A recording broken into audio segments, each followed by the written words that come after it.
Zdravím vás, moje meno je Samuel a dnes vám predstavím kompaktný mestský Peugeot 208, ktorý pod svojou prednou kapotou skrýva 1,2 litrový benzínový motor s výkonom 130 konských síl, ktorý je prenášaný na prednú nápravu prostredníctvom 8-stupňovej automatickej prevodovky.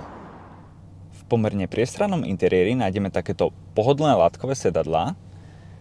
Ďalej tu máme plne digitálny prístrojový panel informujúci o všetkých podstatných údajoch. Chýbať nemôže ani automatická klimatizácia, pripojenie smartfónu pomocou Bluetooth a taktiež aj navigácia. Samozrejmosťou sú aj jazdné asistenty, ako asistent núdzového brzdenia či výstrah pred opustením jazdného pruhu.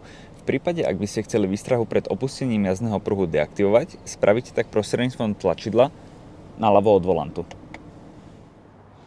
Ak sa vám stane dopravná nehoda v batožinovom priestore, nájdete aj povinnú výbavu, ktorá sa vám určite v takejto situácii môže hodiť, a pod dnom batožinového priestoru nájdeme rezervné koleso a potrebné naradie na jeho výmenu v prípade defektu. V prípade dopravnej nehody alebo škodovej udalosti, vždy ak je to potrebné, v prvom rade kontaktujte záchranné zložky a s následným riešením vzniknutej situácie vám môžu pomôcť kontakty uvedené na našej asistenčnej nálepke. V prípade, ak sa vám na palubnej doske zobrazí informácia o nízkej hladine niektorej z prevádzkových kvapalín, bezodkladne túto kvapalinu doplňte. V Peugeote 208 sa všetky tieto kvapaliny doplňajú pod prednou kapotou, ktorú otvoríte potiahnutím tejto plastovej páky. Prednú kapotu už máte teda odistenú, stačí otvoriť potiahnutím páčky na ľavej strane a netreba zabudnúť ani na speru.